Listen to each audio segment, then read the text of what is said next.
जय हिंद। नमस्कार साथियों, कलाम एकेडमी की तरफ से 5 जनवरी को मेजर टेस्ट का आयोजन है वो करवाया गया है। तो देखो, हम इस वीडियो में हम बात करने वाले हैं लेवल 1 व लेवल 2 दोनों के जो कॉमन टॉपिक है उनमें से 80 क्वेश्चन है वो कलाम एकेडमी की तरफ से सेम पूछे जाते हैं, चाहे आप लेवल 1 से हो चाहे आप लेवल 2 के कोई से भी सब्जेक्ट से हो। तो पहले से अगर आप वीडियो देख रहे हो तो आप सभी को पता है कि अपने चैनल पर जो 80 क्वेश्चन कॉमन पूछे जाते हैं वो हम इस वीडियो में करेंगे, और उसके बाद में लेवल 1 का जो अलग से क्वेश्चन बचते हैं 70 वो अलग से वीडियो मिल जाएगा, और लेवल 2 के जो भी सब्जेक्ट है उनका अलग अलग से वीडियो है वो आपको मिलने वाला है। तो चैनल पर पहली बार विजिट करें तो चैनल को सब्सक्राइब जरूर करें और ज़्यादा से ज़्यादा शेयर करें, और हमसे टेलीग्राम ग्रुप से जुड़ने के लिए आपको कमेंट सेक्शन में लिंक मिल जाएगा, और पहले जितने भी पेपर लगे हैं वो मैंने चैनल पे करवा रखे हैं तो वो भी आप देख सकते हो। तो देखो, वीडियो को अंत तक जरूर देखें और लाइक भी जरूर कर दें। तो देखो, हम शुरुआत कर लेते हैं 1 नंबर क्वेश्चन की। तो देखो, 1 नंबर क्वेश्चन हमसे पूछा गया है। देखो, थोड़ी सी शिकायत आती है कि सर पेपर है वो स्पष्ट है वो नहीं दिखाई देते। तो देखो, मैं पेपर आपको बोल के बताता हूँ और बाद में मैं खुद भी देखता हूँ कि स्पष्ट है वो दिखाई देता है या नहीं देता है, क्योंकि पेपर की फोटो खींच के उसके बाद में जो पीडीएफ है वो बनाई जाती है उसमें थोड़ी क्वालिटी को लेकर है वो इश्यू हो जाता है। लेकिन मैं बोल के बताता हूँ तो आपको समझ में भी शायद आ जाता होगा, क्योंकि 2 बार क्वेश्चन है वो मैं रिपीट कर देता हूँ। तो थोड़ा सा इसमें क्या है, दिक्कत है, क्योंकि फोटो जब खींचते हैं तो उस टाइम थोड़ी क्वालिटी है वो 2 बार लो हो जाती है, फिर पीडीएफ बनाते हैं तो उस वक्त तो थोड़ा सा इसमें ध्यान रखें। तो देखो, पहला क्वेश्चन पूछा गया है हमसे, निम्न में से कौन सा सही सुमेलित नहीं है। निम्न में से कौन सा सही सुमेलित नहीं है, तो ये हमसे पूछा है। तो देखो, पत्थरमार जो होली है, पत्थरमार होली कहाँ की प्रसिद्ध है? बाड़मेर की प्रसिद्ध है, बिल्कुल सही है। उसके बाद में कोड़ामार होली, कोड़ामार होली, तो कोड़ामार होली जो है वह किसकी प्रसिद्ध है? अजमेर बिना अजमेर की प्रसिद्ध है। उसके बाद में बगोरिया होली, बगोरिया होली है वो किसकी प्रसिद्ध है? मेवाड़ की प्रसिद्ध है बगोरिया होली। कहाँ की प्रसिद्ध है? मेवाड़ की प्रसिद्ध है, तो ये भी बिल्कुल सही है। लेकिन लठमार जो होली है वो अलवर की प्रसिद्ध नहीं है, तो ये इसमें क्या हो जाएगा? असुमेलित। तो देखो, स्पष्ट कितना भी ना दिखाई दे लेकिन मैं बोल तो रहा हूँ, मैं सारी चीजें बोल के आपको बता रहा हूँ 2-2 3-3 बार, तो समझ में आ रहा होगा। उसके बाद में देखो, उदयपुर में मेवाड़ उत्सव किस हिंदू माह में मनाया जाता है? तो देखो, जो मेवाड़ उत्सव जो है, मेवाड़ उत्सव किस हिंदू महीने में मनाया जाता है वो हमसे पूछा गया। तो मेवाड़ उत्सव जो है वो कब मनाया जाता है? चैत्र माह में मनाया जाता है। उसके बाद में देखो, हमें दे रखी है एक तरफ जनजाति दे रखी है और दूसरी तरफ क्या दे रखी है? नृत्य दे रखे हैं। तो हमें जनजातियों से संबंधित नृत्य को क्या करना है? सुमेलित करना है। तो देखो, मीणा का कौन सा नृत्य है? तो मीणाओं का नृत्य कौन सा है? रसिया। कंजर का नृत्य कौन सा है? तो कंजर का है धाकड़।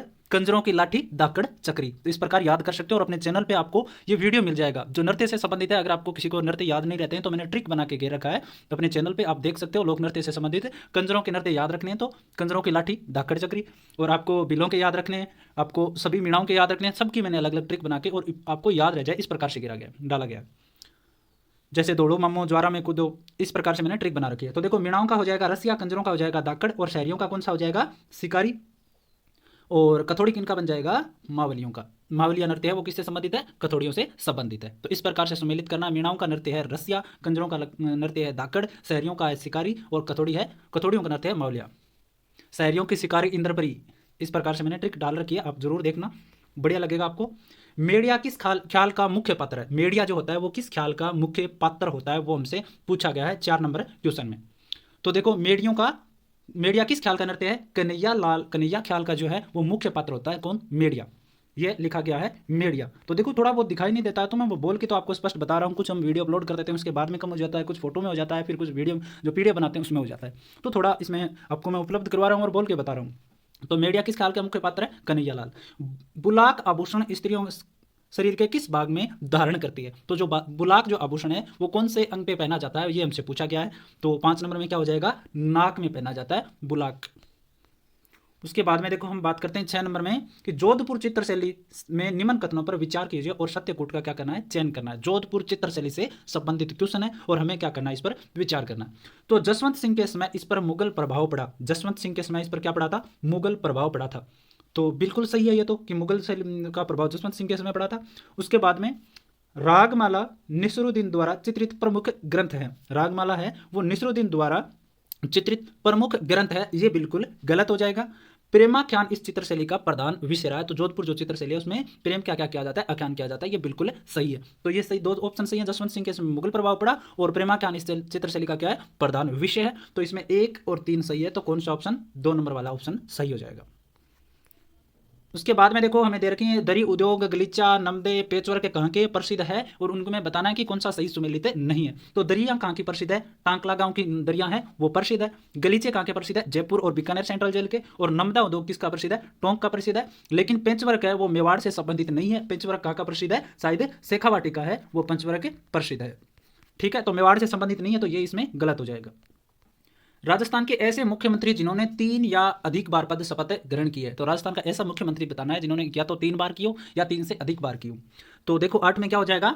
मोहनलाल सुखाड़िया बिल्कुल सही है, हरिदेव जोशी, भैरव सिंह शेखावत, अशोक गहलोत। तो चारों के चारों ऐसे मुख्यमंत्री हैं जिन्होंने 3 बार या 3 से अधिक बार क्या किया है? शपथ ग्रहण किया है राजस्थान के मुख्यमंत्री के रूप में। कौन कौन? मोहनलाल सुखाड़िया, हरिदेव जोशी, भैरव सिंह शेखावत और अशोक गहलोत। उसके बाद में देखो राजस्थान के मुख्य सचिव के संदर्भ में असत्य कथन है। राजस्थान के मुख्य सचिव के संदर्भ में असत्य कथन हमें बताना है। तो राजस्थान कैडर के प्रथम मुख्य सचिव कौन थे? भगत सिंह मेहता थे। बिल्कुल सही है कि राजस्थान कैडर के जो प्रथम मुख्य सचिव थे वो कौन थे? भगत सिंह मेहता थे। और डीबी गुप्ता राज्य के ऐसे मुख्य सचिव थे जो मुख्य सूचना आयुक्त भी रहे हैं। तो बिल्कुल सही है कि डीबी जो गुप्ता है वो राज्य के मुख्य सचिव भी रहे और वो मुख्य सूचना आयुक्त भी रहे हैं। और राज्य के एकमात्र मुख्य मुस्लिम मुख्य सचिव कौन थे? सलाउद्दीन अहमद थे। यह भी बिल्कुल सही है। लेकिन आरडी थापर सर्वाधिक कार्यकाल के लिए राज्य के मुख्य सचिव है वो नहीं रहे। आरडी थापर सर्वाधिक कार्यकाल के लिए मुख्य सचिव नहीं रहे, ये बिल्कुल सही है। तो गलत हो जाएगा ये ऑप्शन। ऐसा तो पूछा था हमसे। तो देखो आपको कमेंट सेक्शन में जो इनके उत्तर हैं वो निश्चित रूप से आप कमेंट सेक्शन में लिखा करो। आपकी तैयारी कैसी है इससे ये भी पता चलेगा। साथ साथ में जिनको उत्तर नहीं आ रहा है वो भी कमेंट सेक्शन में है वो देख पाएं और मुझे भी ऐसा हो कि ठीक है आप पूरा वीडियो है वो देखते हो, क्योंकि मैं सारी चीज़ें मैं बताऊंगा तो मुझे भी नहीं पता चलता कि आप देखते हो या नहीं देखते हो। तो निश्चित रूप से कमेंट में लिखा करो। जैसे आरडी थापर का सर्वाधिक कार्यकाल नहीं है तो किसका है वो जरूर निश्चित रूप से लिखें। ठीक है, उसके बाद में है राजस्थान विधानसभा के ऐसे अध्यक्ष जो उपाध्यक्ष व प्रोटेम स्पीकर भी रहे। प्रोटेम स्पीकर भी रहे, इसमें थोड़ा गलत लिखा हुआ है। तो राजस्थान के ऐसे विधानसभा अध्यक्ष जो उपाध्यक्ष और प्रोटेम स्पीकर भी रहे हैं कौन है वो हमें बताना है। तो कौन है? पूनम चंद बिश्नोई। कौन है? पूनम चंद बिश्नोई।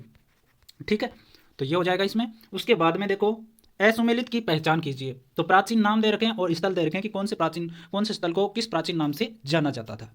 तो देखो बिजोलिया को किस नाम से जाना जाता था? विंध्यवली नाम से जाना जाता था। तो देखो दिखाई नहीं दे तो मैं बोल रहा हूं ना कि बिजोलिया का जो प्राचीन नाम था वो क्या था? विंध्यवली था। बेराट का प्राचीन नाम क्या था? विराटनगर था। और पाली का जो प्राचीन नाम है वो क्या था? पल्लिका था। पाली का प्राचीन नाम पल्लिका। बाड़मेर का जो प्राचीन नाम है वो किरातकूप नहीं था। ये बिल्कुल सही है। तो ये क्या हो जाएगा? गलत हो जाएगा। तो बाड़मेर का जो प्राचीन नाम था वो कमेंट सेक्शन में जरूर लिखें। आपकी तैयारी कितनी है ये भी पता चलेगा और जिनको नहीं आ रहा वो भी उत्तर है देख पाएंगे।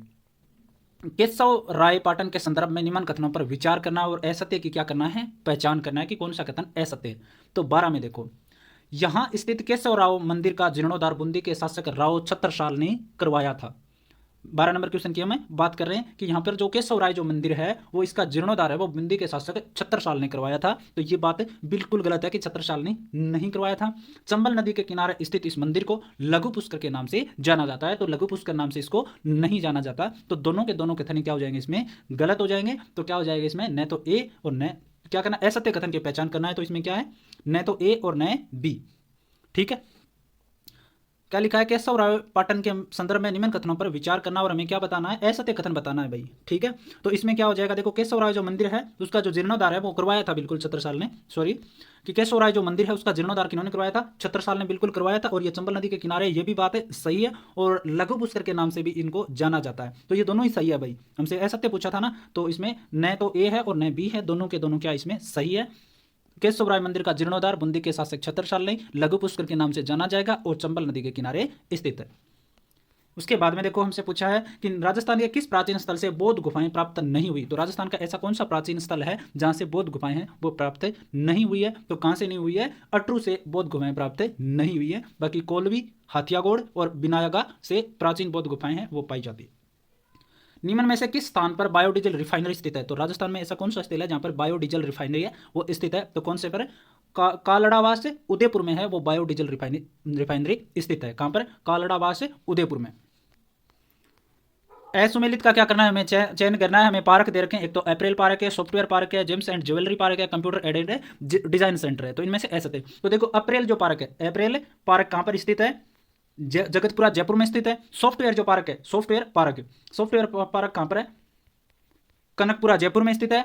और उसके बाद James and jewellery park Sitapura Jaipur में। लेकिन कंप्यूटर एडेड डिजाइन सेंटर कहां पर स्थित नहीं है? जोधपुर में स्थित है। नहीं है? कमेंट सेक्शन में जरूर लिखें कहां पर स्थित है।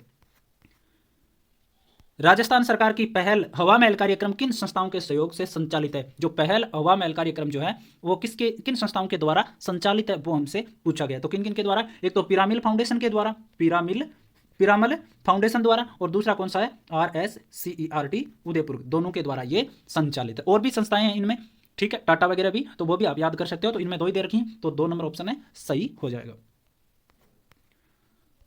डिजिटल कार्यक्रम मिशन बुनियाद का उद्देश्य, तो मिशन बुनियाद का जो उद्देश्य है वो हमसे पूछा है कि क्या क्या उद्देश्य हैं इसमें, वो हमें बताना है। तो देखो, एक तो प्रत्येक विद्यार्थी को समझने की क्षमता के आधार पर पढ़ने की सामग्री प्रदान करना, बिल्कुल सही है कि जो मिशन बुनियाद है उसका उद्देश्य है कि प्रत्येक विद्यार्थी को समझने की क्षमता के आधार पर क्या करवाए? व्यक्तिगत पढ़ाने की जो सामग्री है वो उपलब्ध करवाई जाए। साथ ही साथ जेंडर गैप है वो क्या किया जाए? कम किया जाए। साथ में ड्रॉप आउट भी क्या किया जाए? कम किया जा सके। तो तीनों के तीनों सही है, इसमें मिशन बुनियाद के उद्देश्य है, तो 4 नंबर इसमें सही हो जाएगा। राजस्थान में NEP 2020 के अंतर्गत निपुण भारत मिशन के सिफारिश के अनुसार विकसित विद्या प्रवेश कार्यक्रम के संदर्भ में असत्य की कथन की पहचान करना। राजस्थान में NEP 2020 राष्ट्रीय शिक्षा नीति 2020 के अंतर्गत निपुण भारत मिशन की सिफारिश के अनुसार विकसित विद्या प्रवेश कार्यक्रम, क्या बताना है? विद्या प्रवेश कार्यक्रम के बारे में हमें बताना है और असत्य बताना है कि इसमें से कौन सा हो जाएगा। तो देखो, इसके तहत रेडिनेस कार्य पुस्तिका में A, B व C ग्रेड प्रदान की जाएगी। बिल्कुल सही है कि जो NEP 2020 है उसमें विद्या प्रवेश कार्यक्रम है, उसके तहत रेडिनेस कार्य पुस्तिका है उसमें A, B व C ग्रेड प्रदान की जाएगी। उसके बाद में हम बात करें, यह नव प्रवेशित विद्यार्थियों के लिए 3 माह या 12 सप्ताह का खेल गतिविधि आधारित कार्यक्रम है। बिल्कुल सही है कि विद्या प्रवेश जो कार्यक्रम है उसमें 3 महीने या 12 सप्ताह का खेल व गतिविधि आधारित कार्यक्रम है वो चलाया जाएगा जो नए बच्चे आएंगे उनके लिए। और कार्यक्रम की जो समयावधि है वो प्रति सप्ताह 5 दिवस व प्रतिदिन 4 घंटे निर्धारित की गई है। ये भी बिल्कुल सही है। तो इसमें गलत केवल क्या हो जाएगा? 2 नंबर वाला, कि उद्देश्य अधिगम कठिनाई वाले सभी बालकों को 8 ग्रेड लेवल तक लेकर आना, ये इसमें गलत है, हो जाएगा 18 नंबर में। ठीक है, उसके बाद में देखो हम बात करें 19 नंबर क्वेश्चन की। तो देखो, स्पष्ट दिखाई आपको थोड़ा सा ना दे पर मैं एडजस्ट कर दूंगा। तो इसमें लिखा है कि राजस्थान में गुणवत्तापूर्ण शिक्षा के लिए एकीकृत कार्यक्रम SIQE कब चलाया गया? तो राजस्थान में गुणवत्तापूर्ण शिक्षा प्रदान करने के लिए एकीकृत कार्यक्रम कौन सा SIQE कब चलाया गया? तो देखो, ये प्रश्न भले ही ना दिखे आपको, थोड़ा स्पष्ट ना दिखाई दे, लेकिन मैं बोल के बता रहा हूं ना कि जो एकीकृत जो कार्यक्रम SIQE है वो कब चलाया गया था वो हमसे पूछा गया है। तो 19 में क्या उत्तर हो जाएगा अपना? 3 नंबर 2015-16 में चलाया गया। तो SIQE एकीकृत कार्यक्रम SIQE कब चलाया गया? 2015-16 में चलाया गया। उसके बाद में देखो, वर्ष 2017-18 से राजस्थान के राजकीय विद्यालयों में अध्ययनरत छात्रों में कंप्यूटर कौशल विकसित करने के लिए प्रशिक्षण प्रदान करने हेतु चलाया गया कार्यक्रम। तो देखो, 2017 जो 18 है उसमें राजकीय विद्यालयों में जो पढ़ते हैं छात्र उनके लिए कंप्यूटर में कौशल बनाने के लिए, उनको कंप्यूटर सिखाने के लिए कौन सा जो कार्यक्रम है वो चलाया गया, वो हमसे पूछा गया कि कौन सा कार्यक्रम चलाया गया। तो कौन सा? क्लिक कार्यक्रम में चलाया गया था। तो कौन सा कार्यक्रम? क्लिक कार्यक्रम। उसके बाद में SDMC की कार्यकारिणी समिति में कुल सदस्य संख्या, SDMC जो कार्यकारिणी है उसकी समिति में कुल सदस्य है वो कितने होते हैं? 20 में वो हमसे पूछा है, तो कितने हो जाएंगे इसमें? 20 नंबर में कितने हो जाएंगे? 16 सदस्य इसमें हो जाएंगे। ठीक है, अब उसके बाद में हम 21 नंबर की बात करें ना, 20 तो हो गया था, तो 21 नंबर में टोटल सदस्य कितने हो जाएंगे? SDMC में कुल जो सदस्य है वो हो जाएंगे 23। तो इसमें ऑप्शन कौन सा? 4 नंबर ऑप्शन है सही हो जाएगा। ठीक है, उसके बाद में देखो हमें पूछा है कि विद्यालय प्रबंधन समिति के संदर्भ में असत्य कथन, विद्यालय प्रबंधन समिति के संदर्भ में असत्य कथन हमसे पूछा है कि कौन सा हो जाएगा। तो देखो, विद्यालय प्रबंधन समिति जो है उसमें सभी सदस्यों को क्या होता है? वोट करने का समान अधिकार। बिल्कुल सही है कि विद्यालय प्रबंधन समिति के प्रत्येक सदस्यों को क्या होता है? समान वोट करने का अधिकार प्राप्त है। तो 1 नंबर ऑप्शन सही। बराबर मत की स्थिति में बैठक का अध्यक्ष निर्णायक मत देगा। तो विद्यालय प्रबंधन समिति का जो अध्यक्ष होता है वो उस समय वोट करता है जब दोनों क्या हो जाए? बराबर मतों की स्थिति हो जाए, तो वो जो अध्यक्ष जो इसको मत दे देगा वो क्या हो जाएगा? विजेता। तो ये भी सही है। हम 22 नंबर क्वेश्चन की बात करें, उसके बाद में कार्यकारिणी समिति की बैठक का कोरम सदस्यों की संख्या का 1/3 से अधिक होगा। तो जो भी विद्यालय प्रबंधन समिति होती है उसमें जो कोरम संख्या जो होती है वो क्या होती है? कुल सदस्यों का 1/3 से अधिक होना चाहिए। क्या होना चाहिए? 1/3 से अधिक होना चाहिए। तो ये भी सही है। उसके बाद में कार्यकारिणी समिति की बैठक आहूत करने की सूचना अध्यक्ष जारी करेगा। कार्यकारिणी समिति की बैठक आहूत करने की जो सूचना है वो अध्यक्ष जारी नहीं करेगा। तो इसमें ये गलत हो जाएगा 22 में। उसके बाद में देखो हम बात करते हैं 23 नंबर क्वेश्चन की। SMC की साधारण सभा की 2 बैठकों के बीच अधिकतम अंतराल कितना होना चाहिए? तो SMC की जो बैठक होती है उनकी 2 बैठकों के बीच में जो अंतराल होता है, जो समय अंतराल, वो कितना होना चाहिए वो हमसे पूछा गया। तो कितना हो सकता है? 3 माह का अंतराल हो सकता है। तो देखो, भले क्वेश्चन दिखाई नहीं दे लेकिन मैं बोल के आपको स्पष्ट तौर पर बता रहा हूँ। विद्यालय प्रबंधन का तत्व है, विद्यालय प्रबंधन का जो तत्व है वो हमसे पूछा है कि कौन कौन से तत्व होते हैं 24 नंबर में। तो देखो, एक तो भौतिक तत्वों का प्रबंधन बिल्कुल होता है, जो विद्यालय प्रबंधन होता है उसमें भौतिक तत्वों का प्रबंधन होता है, मानवीय तत्वों का भी प्रबंधन होता है, वित्त का प्रबंधन भी होता है और सिद्धांतों का प्रबंधन भी होता है। तो इसमें 24 नंबर में क्या हो जाएगा, 4 नंबर ऑप्शन सही हो जाएगा। विद्यालय प्रबंधन तत्वों में क्या होते हैं, भौतिक तत्व है, मानवीय तत्व है, वित्त का प्रबंधन, सिद्धांतों का प्रबंधन। तो चारों के चारों इसमें सही हो जाएगी।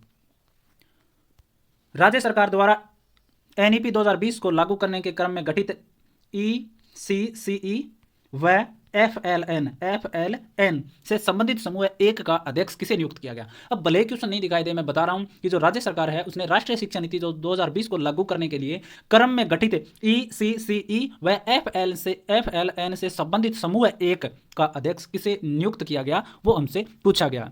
तो 25 नंबर में उत्तर क्या हो जाएगा, राज्य परियोजना निर्देशक राजस्थान स्कूल शिक्षा परिषद। तो उत्तर क्या हो जाएगा इसका, अध्यक्ष किसे नियुक्त किया गया, राज्य परियोजना निर्देशक राजस्थान स्कूल शिक्षा परिषद। तो इसका उत्तर बन जाएगा। तो स्पष्ट मैंने बोल के बता दिया, आपको समझ में आ भी गया होगा। पीएम ई विद्या योजना के तहत इंटरनेट की पहुंच से दूर बच्चों के लिए संचालित टीवी चैनल। तो देखो, पीएम जो ई विद्या जो कार्यक्रम है, ई विद्या कार्यक्रम जो है उसमें क्या है कि जो इंटरनेट की पहुंच से जो बच्चे दूर है उनको टीवी चैनल के माध्यम से उन्हें बताया जाएगा। तो वो टीवी चैनल का नाम क्या है वो हमसे पूछा गया। तो क्या नाम है उसका, स्वयं प्रभा। उसका नाम क्या हो जाएगा, स्वयं प्रभा जो नाम है टीवी चैनल का, वो ही इसमें उत्तर हो जाएगा। पीएम ई विद्या योजना में दूर जो बच्चे हैं जो इंटरनेट से, उनको कौन से टीवी चैनल के माध्यम से उनको कुछ चीज़ें हैं वो बताई जाएगी, स्वयं प्रभा नाम से चैनल है।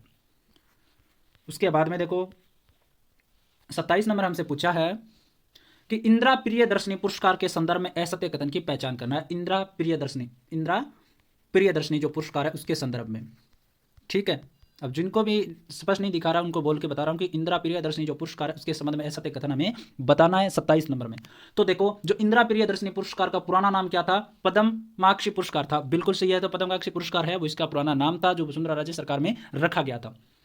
बिल्कुल सही हो जाएगा। और जो इंदिरा प्रियदर्शनी पुरस्कार है वो 8वीं 10वीं और 12वीं की जो छात्राएं हैं 10वीं 12वीं में जिला स्तर पर प्रथम स्थान प्राप्त करने वाली 8 वर्गों की बालिकाओं को दिया जाएगा। तो जो इंदिरा प्रियदर्शनी पुरस्कार है वो 8वीं 10वीं 12वीं में जो जिला स्तर पर जो प्रथम स्थान प्राप्त करेगी 8 वर्गों की जो बालिकाएं हैं उनको क्या दिया जाता है, ये पुरस्कार दिया जाता है। बिल्कुल सही है। और कक्षा 12 में स्थान प्राप्त करने वाली बालिकाओं को 1 लाख रुपए और शकुटी दी जाएगी। तो ये भी बिल्कुल सही है कि जो कक्षा 12 में जो स्थान प्राप्त करेंगी, जो बालिकाएं जो स्थान प्राप्त करेगी उनको क्या दिया जाएगा, 1 लाख रुपए और शकुटी है वो दी जाएगी। तो इसमें यह भी बात बिल्कुल सही है। तो तीनों की तीनों सही है इसमें। और लास्ट बचा, यह पुरस्कार प्रतिवर्ष बसंत पंचमी को दिया जाता है। ये बिल्कुल इसमें क्या हो जाएगा, गलत हो जाएगा। इंदिरा प्रियदर्शनी पुरस्कार इंदिरा गांधी जी के जन्म दिवस पर दिया जाएगा। उसके बाद में देखो, निम्न में से कौन सा सुमेलित नहीं है वो हमसे पूछा है। कर दे रखे हैं हमें और कर से संबंधित हमें कौन सा सही नहीं है वो बताना। तो देखो 1 नंबर पे दे रखा है, देखो स्पष्ट ना दिखा दो, कंदक दे रखा है। कंदक क्या होता था, जो कंधे पर जो सामान ले जाया जाता उस पर जो कर लगता था उसको क्या कहते थे, कंदक कर। तो बिल्कुल सही है ना जी कि जो कंधे पर जो सामान ले जाया जाता था उस पर जो कर लगता था उसको क्या कहते थे, कंदक कर कहते थे। तो ये 1 नंबर सही है। वेणी, वेणी क्या होता था, बोली पर कर। तो बिल्कुल सही है। जो वेणी है वो क्या होता था, बोली पर कर होता था। ये बात बिल्कुल सही है क्या, बिल्कुल गलत है। जो बोली पर जो कर लगता था उसको क्या नहीं कहते थे, वेणी कर हम नहीं कहते थे। उसके बाद में कौशे कर पूछा है। कौशे कर क्या होता है, पिलाई कर होता है। कौशे क्या होता है, एक पिलाई कर होता है। ये भी बिल्कुल सही है। उसके बाद में देखो देर का इसमें खल भिक्षा कर, खल भिक्षा कर, ठीक है। तो खल भिक्षा कर क्या होता था, नाई धोबी कर को क्या कहते थे, खल भिक्षा कर। तो इसमें एक ऑप्शन गलत है, 2 नंबर वाला। जो वेणी है उसको क्या नहीं कहते थे, बोली पर लगने वाले कर नहीं कहते थे इसको। तो इसको क्या कहते थे, कमेंट सेक्शन में जरूर लिखें। उसके बाद में देखो, निम्न कथनों पर विचार कर सत्यकूट का क्या करना है, हमें चयन करना है, ठीक है। 29 नंबर क्वेश्चन में तो देखो 1459 में महाराणा कुंभा व राव जोधा के मध्य आवल बावल की संधि हुई थी। आवल बावल की संधि। तो देखो 1459 में किन किन के मध्य, कुंभा व जोधा के बीच क्या हुई, आवल बावल की संधि। बिल्कुल गलत है ये बात। तो 1 नंबर तो इसमें क्या हो जाएगा, गलत। उसके बाद में इसने बताया है कि 1453 में राव जोधा ने क्या बसाया था, जोधपुर नगर बसाया। तो ये भी इसमें क्या हो जाएगा, बिल्कुल गलत हो जाएगा। 1453 में राव जोधा ने जोधपुर नगर नहीं बसाया। उसके बाद में राव सातल देव ने मेहरानगढ़ दुर्ग में नागणेची माता का मंदिर बनाया। तो सातल देव ने क्या नहीं बनाया था, सातल देव ने नागणेची माता के मंदिर का निर्माण मेहरानगढ़ दुर्ग में नहीं करवाया था। तो ये भी इसमें क्या हो जाएगा, गलत। तीनों के तीनों इसमें गलत है। तो ऑप्शन हो जाएगा 4 नंबर, इनमें से कोई नहीं। उसके बाद में देखो हमें दे रखा है कि मारवाड़ के निम्न शासकों को सही कालक्रम के अनुसार व्यवस्थित कीजिए। तो मारवाड़ के शासकों को उनको क्रम में व्यवस्थित करना है हमें 30 नंबर में, ठीक है। तो देखो इसमें क्रम में ही दे रखे हैं, ये पहले मालदेव, ठीक है, उसके बाद में चंद्रसेन दे रखा है, उसके बाद में उदय सिंह है, फिर जसवंत सिंह है। तो ये क्रम में ही दे रखे हैं, पहले से मालदेव, चंद्रसेन, उदय सिंह और जसवंत सिंह। उसके बाद में देखो हम बात करते हैं 31 नंबर क्वेश्चन की। हमें दे रखा है निम्न में से असत्य कथन की पहचान कीजिए। असत्य कथन की क्या करना है, पहचान करना है 31 नंबर क्वेश्चन में, ठीक है। तो देखो राव बीका के बाद राव लोणकर्ण बीकानेर का शासक बना, तो बीका के बाद में बीकानेर का शासक कौन बना था, लोणकर्ण बना था, ये बिल्कुल सही है, तो 1 नंबर तो इसमें सही हो जाएगा। उसके बाद में देखो लोणकर्ण ने नागौर के शासक मोहम्मद खां को हराया, तो लोणकर्ण जो थे, राव लोणकर्ण जो थे, उन्होंने क्या किया था, जो नागौर के जो शासक थे, नागौर के जो शासक थे मोहम्मद खां, उनको क्या किया था, पराजित किया था। तो ये भी बिल्कुल सही बात है कि राव लोणकर्ण ने नागौर के शासक मोहम्मद खां को क्या किया था, पराजित किया था। तो 1 नंबर और 2 नंबर दोनों सही है। और जैत सिंह ने मुगल शासक कामरान को पराजित किया था, तो बिल्कुल सही है कि जो राव जैत सिंह जो थे, राव जैत सिंह जो थे, उन्होंने मुगल शासक कामरान को क्या किया था, पराजित किया था, राव जैत सिंह छंद। उसके बाद में कर्ण सिंह और अमर सिंह के मध्य मतीरे की राड़ 1664 में हुई, तो कर्ण सिंह और अमर सिंह के बीच मतीरे की राड़ है वो 1654 में नहीं हुई थी, ये इसमें गलत दे रखा है, तो 4 नंबर ऑप्शन गलत हो जाएगा। उसके बाद में देखो महाराणा प्रताप के किस सौतेले भाई को अकबर ने जहाजपुर की जागीर प्रदान की। महाराणा प्रताप का सौतेला भाई जिसको अकबर ने क्या दे दिया था, जहाजपुर की क्या दी थी, जागीर, जहाजपुर की जागीर। किसका सौतेला भाई, महाराणा प्रताप का, तो कौन था, शक्ति सिंह। कौन था, शक्ति सिंह। तो इसमें ये सही हो जाएगा, 2 नंबर ऑप्शन। उसके बाद में राजपूत शक अथवा सीथियन जाति के वंशज है, यह कथन किसका है, राजपूत शक अथवा सीथियन जाति के वंशज है, तो यह किसने कहा था, हमसे पूछा गया। तो किससे संबंधित थे, 32 नंबर क्वेश्चन की हम बात करें कि 32 नंबर में तो हो गया ना कि महाराणा प्रताप के किस सौतेले भाई ने अकबर को जहाजपुर की जागीर प्रदान की थी, तो किसने की थी, शक्ति सिंह ने। उसके बाद में देखो हम बात करें 33 की, तो राजपूत शक अथवा सीथियन जाति के वंशज है, यह कथन किसने कहा था, तो किसने कहा था, कर्नल जेम्स टोड ने। किसने कहा था, कर्नल जेम्स टोड ने कहा था, कर्नल जेम्स टोड ने कहा था कि जो राजपूत है वो शक व सीथियन जाति से के वंशज है। गुर्जर पतियार वंश के संबंध में असत्य कथन, गुर्जर पतियार वंश के संबंध में असत्य कथन हमें बताना है कि कौन सा है। तो देखो नागभट्ट द्वितीय ने कन्नौज को जीतकर अपनी राजधानी बनाया, तो नागभट्ट जो द्वितीय थे उन्होंने क्या किया था, कन्नौज को जीतकर अपनी क्या बनाया था, राजधानी बनाया था, तो बिल्कुल सही बात है, ये तो नागभट्ट द्वितीय ने बनाया था। पतियार वंश के शासकों के चांदी व तांबे के सिक्कों पर श्रीमदादी वरा का अंकन मिलता है, तो श्रीमदादी वरा का अंकन है वो पतियार वंश के चांदी के जो सिक्के हैं उन पे मिलता है, ये भी बिल्कुल सही है। और नागभट्ट प्रथम ने प्रत्यारों की राजधानी मंडौर से हटाकर मेड़ता स्थापित की, तो बिल्कुल सही है कि जो नागभट्ट प्रथम थे उन्होंने प्रत्यार की जो राजधानी है, प्रत्यारों की राजधानी, इसको मंडौर से हटाकर कहाँ की, मेड़ता में स्थापित की, तो ये भी सही है। और ये भी सही है, 3 नंबर गलत हो जाएगा, गटियाड़ा शिलालेख में नागभट्ट प्रथम को नारायण की उपाधि प्रदान नहीं की गई, ठीक है। उसके बाद में देखो राणा हमीर ने किस युद्ध में मोहम्मद बिन तुगलक की सेना को पराजित किया, तो राणा हमीर जो थे उन्होंने मोहम्मद बिन तुगलक को पराजित किया था, उनकी सेना को पराजित किया था, किस युद्ध में किया था वो हमें बताना है। तो किस युद्ध में पराजित किया था, चित्तौड़ युद्ध में, कि चित्तौड़ युद्ध में इन्होंने क्या किया था, पराजित कर दिया था। 35 में क्या, अरे सॉरी, सिंगोली के युद्ध में पराजित किया था भाई। तो राणा अमीर ने मोहम्मद बिन तुगलक को पराजित किया था, किसमें, सिंगोली के युद्ध में पराजित किया था।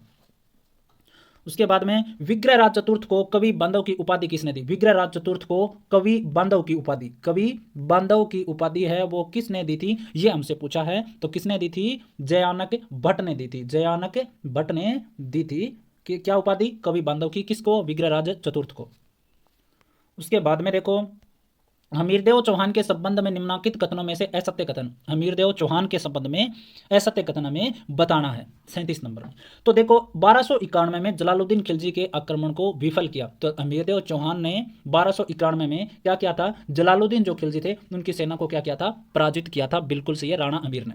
उसके बाद में क्या है कि अलाउद्दीन खिलजी के मंगोल विद्रोहियों को क्या दी थी, शरण, तो बिल्कुल सही है कि राणा हमीर जो थे इन्होंने अलाउद्दीन खिलजी के जो गुजरात अभियान के बाद जो लूटपाट करके लेके आ रहे थे उसमें बीच में उनकी लड़ाई हो गई, तो जो मंगोल जो आक्रांता थे, विद्रोही थे, इनको क्या दी थी, शरण दी थी, यह भी सही है। उसके बाद में हमीर की पत्नी रंगदेवी के नेतृत्व में राजस्थान का पहला जोर हुआ, तो यह भी सही है कि जो राणा हमीर की जो पत्नी थी रंगदेवी, उनके नेतृत्व में क्या हुआ था, राजस्थान का पहला साका हुआ था, तो यह भी बिल्कुल इसमें सही है।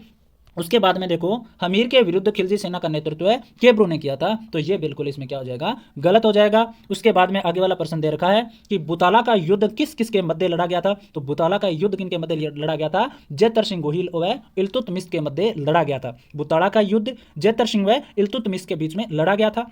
1592 में किस शासक ने उड़ीसा जीतकर पहली बार उसे मुगल साम्राज्य का अंग बनाया। 1592 में किसने जीता था उड़ीसा को और उसे मुगल साम्राज्य का क्या बना दिया था, अंग बना दिया था, तो कौन थे वो, मान सिंह थे। कौन थे, मान सिंह थे, उड़ीसा जीतने वाले। उसके बाद में देखो हम बात करें कि तकनीकी के प्रयोग से व्यापार या संचार करते समय सामने वाले व्यक्ति की पहचान की सत्यता का पता लगाना क्या कहलाता है। तो तकनीकी के प्रयोग से जो हम व्यापार या संचार करते हैं उस समय सामने वाले व्यक्ति की जो पहचान की जाती है उस सभ्यता को क्या कहते हैं, वो हमसे पूछा गया, तो क्या कहते हैं, अधिक प्रमाणन कहते हैं।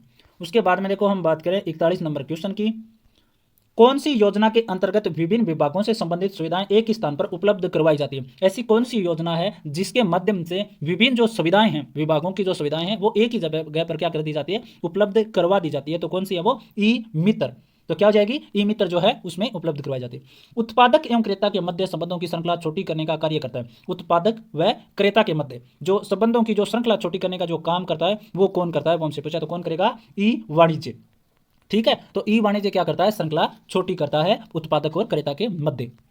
उसके बाद में देखो विद्यालय के लिए मुफ्त में विज्ञापन, मुफ्त खोज की सुविधा प्रदान करने वाला सर्च इंजन। तो विद्यालयों के लिए जो मुफ्त में क्या करे, मुफ्त में तो क्या करता है वो विज्ञापन करता है।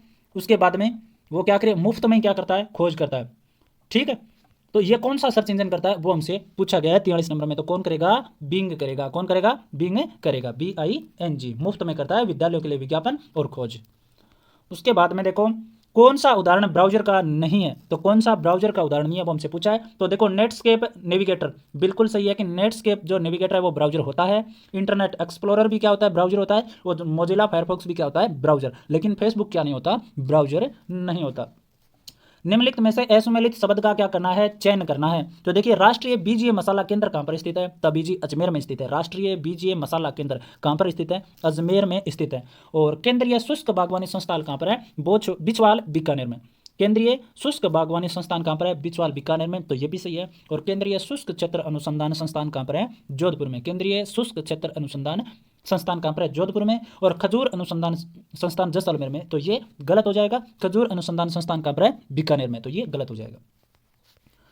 उसके बाद में देखो हम बात करें 46 नंबर क्वेश्चन की, तो देखो 46 में दे रखा है कि सूची 1 को सूची 2 में सम्मिलित कीजिए। तो हमें दे रखे हैं बायोलॉजी पार्क, बायोलॉजिकल पार्क, और उसमें स्थान दे रखे हैं कौन सा बायोलॉजी पार्क कहाँ पर स्थित है। तो देखो सज्जनगढ़ जो बायोलॉजिकल जो पार्क है, सज्जनगढ़ बायोलॉजिकल पार्क कहाँ पर स्थित है, उदयपुर के अंदर स्थित है। और माचिया सफारी जो है वो कहाँ पर स्थित है, Machia safari biological park Jodhpur में है। अबेड़ा बायोलॉजिकल पार्क कहाँ पर स्थित है, अबेड़ा कोटा में है। और नाहरगढ़ बायोलॉजिकल पार्क कहाँ पर है, जयपुर में है। तो कौन सा ऑप्शन सही हो जाएगा इसमें, 4 नंबर वाला। उसके बाद में देखो राजस्थान में सांगवान के वन कहाँ पर पाए जाते हैं, सांगवान के वन तो कहाँ पर पाए जाएंगे, डूंगरपुर, बांसवाड़ा, प्रतापगढ़ और दक्षिणी उदयपुर में। डूंगरपुर, बांसवाड़ा, प्रतापगढ़ और दक्षिणी उदयपुर, सीता माता अभ्यारण्य बांसवाड़ा में और डूंगरपुर में और दक्षिणी उदयपुर में सांगवान के वन। निम्नलिखित में से असुमेलित युगम का हमें क्या करना है, पहचान करना है। 48 में हमें दे रखे हैं महोत्सव दे रखे हैं। ऊंट महोत्सव कहाँ मनाया जाता है, बीकानेर में, बिल्कुल सही है, ऊंट महोत्सव बीकानेर। हाथी महोत्सव जयपुर में, हाथी महोत्सव जयपुर में। और मारवाड़ महोत्सव जोधपुर में, मारवाड़ महोत्सव जोधपुर में। मरु महोत्सव बाड़मेर में नहीं मनाया जाता, कहाँ पर मनाया जाता है, शायद जैसलमेर में मनाया जाता है। ठीक है, कमेंट में जरूर लिखें। उसके बाद में राजस्थान की दूसरी सबसे बड़ी जनजाति, राजस्थान की दूसरी सबसे बड़ी जनजाति कौन सी है, भील हो जाएगी इसमें।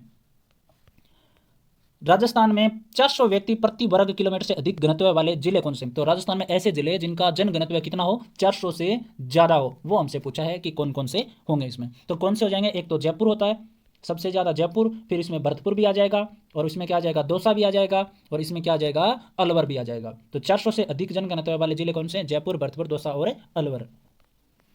उसके बाद में देखो राजस्थान में नगरीय और ग्रामीण 10 के वर्दी दर क्रमशः है। राजस्थान में नगरीय और वह ग्रामीण 10 की वर्दी दर कितनी है वो हमें बतानी है। 51 में तो कितनी हो जाएगी, राजस्थान में नगरीय 10 की वर्दी दर तो 29% और राजस्थान में ग्रामीण 10 की वर्दी दर कितनी है, 19%।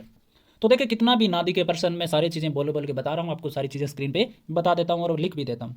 निम्नलिखित में से जिप्सम उत्पादक क्षेत्र नहीं है, जिप्सम का उत्पादक क्षेत्र कौन सा नहीं है। तो देखो जमरासर, जामसर बिल्कुल है जिप्सम का उत्पादक क्षेत्र। गोठ मांगलोद भी जरूर है, गोठ मांगलोद भी जिप्सम उत्पादक क्षेत्र है। उसके बाद में रावतसर, तो रावतसर भी क्या हो जाएगा इसमें, जिप्सम उत्पादक क्षेत्र। ठीक है, उसके बाद में वालदा सिरोही, यहाँ पे बिल्कुल जिप्सम उत्पादक नहीं होता। ठीक है, उसके बाद में देखो राजस्थान में पेट्रोलियम संभाव्य क्षेत्र या बेसिन कितने हैं? राजस्थान में पेट्रोलियम बेसिन जो क्षेत्र हैं वो कितने हैं, ये हमसे पूछा गया है। तो कितने इसमें 4 जो हैं पेट्रोलियम संभाव्य क्षेत्र हैं, बीकानेर बेसिन है, ऐसे है ना। उसके बाद में हमें सुमेलित करना है, कोयला या गैस खान जिले से सुमेलित करना है कि कौन सी जो कोयला या गैस खान है वो कौन से जिले में पाई जाती है, चौपन में। ठीक है, तो देखो केसर देसर जो खान है वो कहाँ पर पाई जाएगी, केसर देसर है बीकानेर में। कपूरडी कहाँ पर पाई जाएगी, कपूरडी जालिपा बाड़मेर। उसके बाद में मातासुक कहाँ पर पाई जाएगी खान है, नागौर में। और तनोट कहाँ पर पाई जाएगी, जैसलमेर में। तो बिल्कुल आसान सा है, कपूरडी का आपको पता है कि कपूरडी कहाँ पर है, बाड़मेर में, तो 2 हो जाएगा। तनोट का भी आपको पता है कि 1 हो जाएगा। तो ये वाले जहाँ पे भी दिखें वो क्या हो जाएगा, ऑप्शन सही हो जाएगा। तो 1 में ही है, 4 में, 54 में, 3 नंबर में ना। 1 मिनट, एक तो केसर देसर, केसर देसर कहाँ पर है, केसर देसर तो हो जाएगा बीकानेर में, कपूरडी हो जाएगा बाड़मेर में, और उसके बाद में क्या हो जाएगा, मातासुक नागौर में, और तनोट जैसलमेर में। तो देखो बी में क्या आ जाएगा, ये 4 नंबर बाड़मेर। ठीक है, और तनोट क्या आ जाएगा, 1 नंबर में आ जाएगा जैसलमेर। तो ये 2 हमें पता है, उसके बाद में दोनों क्या हो जाएंगे, सही हो जाएंगे। तो इसमें 3 नंबर ऑप्शन क्या हो जाएगा, सही हो जाएगा। केसर देसर बीकानेर, कपूरडी बाड़मेर, मातासुक नागौर और तनोट जैसलमेर में। उसके बाद में देखो राजस्थान में गैर परंपरागत ऊर्जा स्रोत के विकास की प्रमुख एजेंसी राजस्थान अक्षय ऊर्जा निगम का गठन। राजस्थान अक्षय ऊर्जा निगम का गठन कब किया गया, ये हमें बताना है। तो कब किया गया था, 2002 में किया गया था राजस्थान अक्षय ऊर्जा निगम का गठन। राजस्थान में मार्च 2021 तक सड़क घनत्व है, मार्च 2021 तक राजस्थान का सड़क घनत्व कितना है, 79.76 प्रति 100 वर्ग किलोमीटर है राजस्थान का सड़क घनत्व है। नए नंबर के अनुसार राजस्थान का सबसे छोटा राष्ट्रीय राजमार्ग, नए नंबर के आधार पर जो राजस्थान का सबसे छोटा राष्ट्रीय राजमार्ग है वो कौन सा है, NH 919, NH 919 है वो सबसे छोटा राष्ट्रीय राजमार्ग। राज्य सरकार के किस पोर्टल को वर्ष 2022 के लिए स्कोच सिल्वर अवार्ड प्रदान किया गया। राजस्थान का ऐसा कौन सा पोर्टल है जिसे 2022 के लिए स्कोच सिल्वर अवार्ड है उसे सम्मानित है, वो किया गया है, वो हमसे पूछा गया है। तो कौन सा है, राजकाज जो पोर्टल है उसको सिल्वर स्कोच अवार्ड से सम्मानित किया गया 2022 के। मुख्यमंत्री निःशुल्क यूनिफॉर्म वितरण के योजना के संबंध में विचार करना है। मुख्यमंत्री निःशुल्क यूनिफॉर्म योजना, तो हमें बताना है कि कौन सा इसमें सत्य है। तो देखो इस योजना का शुभारंभ 29 नवंबर 2022 को मुख्यमंत्री आवास जयपुर से किया गया। मुख्यमंत्री निःशुल्क यूनिफॉर्म योजना का शुभारंभ 29 नवंबर 2022 को मुख्यमंत्री जी के आवास जयपुर से किया गया, बिल्कुल सही है। और इस योजना के लिए सिलाई के लिए प्रति विद्यार्थी 400 रुपये बैंक खाता के माध्यम से दिए जाएंगे। तो ये भी सही है कि जो मुख्यमंत्री जो निःशुल्क योजना है उसमें प्रति विद्यार्थी कितने रुपए दिए जाते हैं, 400 रुपये। ये क्या हो जाएगी, गलत, क्यों, कितने दिए जाएंगे, 200 रुपये दिए जाएंगे प्रति व्यक्ति सिलाई के लिए। और इस योजना के अंतर्गत राजकीय विद्यालयों में कक्षा 1 से 8 तक अध्ययनरत विद्यार्थियों को 2 सेट के लिए कपड़ा दिया जाएगा। तो राजस्थान निःशुल्क मुख्यमंत्री योजना 29 नवंबर 2022 जयपुर से। इस योजना में 1 से 8 तक पढ़ने वाले जो राजकीय विद्यालय में जो विद्यार्थी पढ़ते हैं उनको 2 सेट कपड़े दिए जाएंगे। उसके बाद में सिलाई के लिए 200 दिए जाएंगे। सिलाई के लिए कितने, 200, ना कि 400। तो 3 नंबर गलत है, 1 व 2 सही। उसके बाद में देखो शुद्ध के लिए युद्ध मुखबिर योजना के 2022 के अंतर्गत सूचना के आधार पर दिए गए सैंपल खाद्य लेब में अन्न से मिलावटी पाए जाने पर मुखबिर को कुल कितनी राशि दी जाएगी। तो देखो शुद्ध के लिए युद्ध जो मुखबिर जो योजना है 2022, उसमें क्या है कि जहां पर भी मिलावट होने की किसी को सूचना हो तो वो अगर देता है मिलावट होने की सूचना और उसके बाद में वो सही निकल जाती है कि हकीकत में जो सैंपल लिया वो मिलावटी था, तो उसको कितने रुपये राशि है वो दी जाती है, 51,000 रुपये दिए जाते हैं। अंतर्राष्ट्रीय न्यायालय के न्यायाधीश तथा जोधपुर निवासी जिन्हें हाल ही में राजस्थान रत्न सम्मान 2022 से सम्मानित किया। राजस्थान रत्न पुरस्कार, राजस्थान रत्न जो पुरस्कार है वो किन को सम्मानित किया गया, जो कि अंतर्राष्ट्रीय न्यायालय के न्यायाधीश हैं और जोधपुर के क्या है वो निवासी हैं। तो कौन है ऐसे, दलवीर भंडारी, कौन है, दलवीर भंडारी है, वो उनको दिया गया है। ठीक है, उसके बाद में देखो हाल ही में राज्य के किस बांध पर पहली बार तैरते हुए पंप को पायलट प्रोजेक्ट के रूप में लगाया गया है। तैरता हुआ पंप जो लगाया गया पायलट प्रोजेक्ट के रूप में कौन से बांध पर है वो लगाया गया है, वो हमसे पूछा है। तो कौन से पर लगाया गया है, राणा प्रताप सागर बांध, राणा प्रताप सागर बांध पर राजस्थान में तैरते हुए पंप को पायलट प्रोजेक्ट के रूप में लगाया गया है। राजस्थान पुलिस की सब इंस्पेक्टर के पद पर कार्यरत पूजा सियाग जिन्होंने बर्मिंघम कॉमनवेल्थ खेलों में कांस्य पदक जीता है, किस खेल से संबंधित। तो पूजा सियाग का संबंध किस खेल से है जिन्होंने कांस्य पदक जीता है, तो 63 में कांस्य है, कुश्ती से संबंधित है पूजा सियाग। ठीक है, उसके बाद में देखो हम बात कर लेते हैं 64 नंबर की।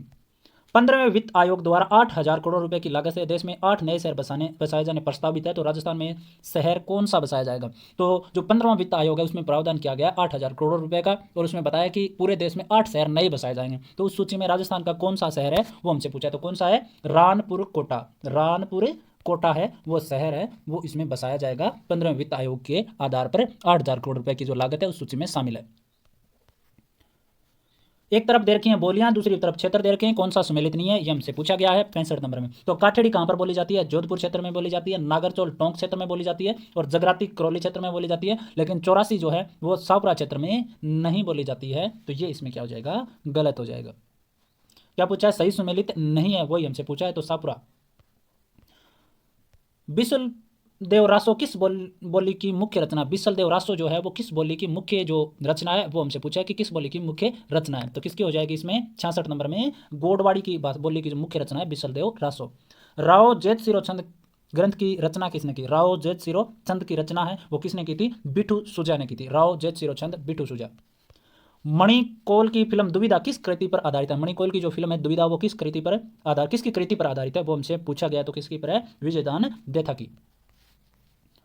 उसके बाद में हम बात करें कि कवि श्यामलदास के संबंध में असत्य कथन, कवि श्यामलदास के संबंध में असत्य कथन हमें पूछा है कि कौन सा हो जाएगा। तो कवि श्यामलदास क्या थे? मेवाड़ महाराणा के आश्रित कवि थे। बिल्कुल सही है कि कवि श्यामलदास जो है वो मेवाड़ के महाराणाओं के क्या थे? आश्रित कवि थे। और कवि श्यामलदास की जो रचना वीर विनोद है उनमें मेवाड़ सहित अन्य रियासतों का भी वर्णन है। तो कवि श्यामलदास की जो रचना वीर विनोद है उसमें बिल्कुल सही है कि मेवाड़ सहित अन्य जो रियासतें उनका भी वर्णन मिलता है। और इन्हें मेवाड़ राजवंश की उत्पत्ति राम के पुत्र कुश से बताई है। तो कवि श्यामलदास ने मेवाड़ जो राजवंश है उसकी उत्पत्ति कहाँ से बताई है? राम के पुत्र कुश से बताई है, ये भी सही है। और राज सिंह ने श्यामलदास को महाकवि की उपाधि दी, ये बिल्कुल गलत हो जाएगा। ठीक है। उसके बाद में 70 दे रखा है डिजिटल लर्निंग कार्यक्रम स्माइल का पूरा नाम। तो डिजिटल लर्निंग कार्यक्रम स्माइल का जो पूरा नाम है वो क्या होगा? तो social media interface for learning engagement. Social media interface इतना तो कॉमन है, फॉर लर्निंग इंगेजमेंट है। क्या है? For learning engagement. तो 2 नंबर सही। हमें दे रखे हैं सिद्धांत दे रखे हैं एक तरफ है और दूसरी तरफ किसने दिया था, इनको सुमेलित हमें करना है। तो देखो हल का जो हल है उन्होंने क्या सिद्धांत दिया था? प्रणोद अवकलन सिद्धांत दिया था।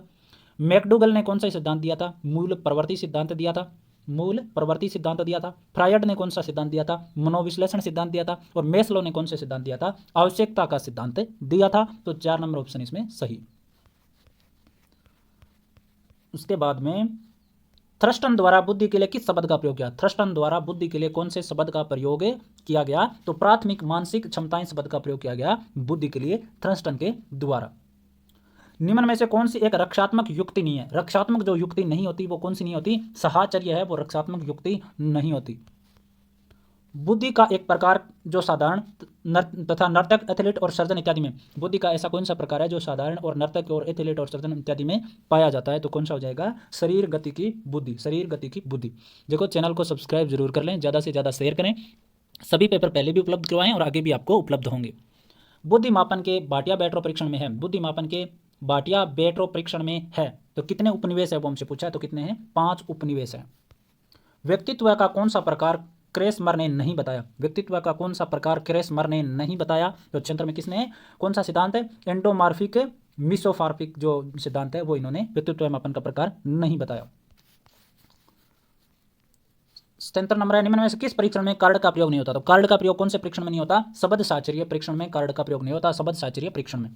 प्रतिभाशाली बालकों के लिए आवश्यक क्या होता है? प्रतिभाशाली बालकों के लिए आवश्यक होता है कि उन्हें विशिष्ट योग्यता हेतु विशिष्ट अवसर दिए जाएं। विशिष्ट योग्यता हेतु विशिष्ट अवसर प्रदान किए जाएं प्रतिभाशाली बालकों के लिए। विशिष्ट बालकों के अंतर्गत निम्न में कौन से बालक आते हैं? विशिष्ट बालकों के जो अंतर्गत है वो कौन से बालक आते हैं वो हमसे पूछा गया। तो कौन से आ जाएंगे इसमें? एक तो पिछड़े बालक आते हैं, पिछड़ा बालक। दूसरा कौन आ जाएगा? प्रतिभाशाली बालक। और तीसरा कौन आ जाएगा? मंदबुद्धि बालक। तो इसमें सब आते हैं मंदबुद्धि बालक, तीनों के तीनों आएंगे इसमें। A B C सही हो जाएगा। सृजनात्मकता को किस रूप में परिभाषित नहीं किया जा सृजनात्मकता को किस रूप में परिभाषित नहीं किया जा सकता? बुद्धि के रूप में परिभाषित नहीं किया जा सकता। तो देखो लेवल 1 और लेवल 2 दोनों के मैंने 80 क्वेश्चन आपको करवा दिए हैं। 80 के बाद 70 क्वेश्चन बचते हैं, तो 70 क्वेश्चन है वो मैं अलग अलग वीडियो के माध्यम से आपको उपलब्ध करवा दूंगा। आज हो सकता है आपको या तो लेवल 1 का मिल जाएगा या लेवल 2 में SST का मिल जाएगा, या मेरी कोशिश ये रहेगी कि मैं लेवल 2 में साइंस वाला भी आज उपलब्ध करा। तो तीनों में से एक आपको आज मिल जाएगा, फिर कल सुबह एक मिल जाएगा और उसके बाद में शाम को मिल जाएगा। तो इस प्रकार से आपको मिलते रहेंगे। चैनल से जरूर जुड़े रहें और नोटिफिकेशन वाला जो घंटी है वो जरूर दबा लें, जिससे आपके पास नोटिफिकेशन आ जाए। धन्यवाद।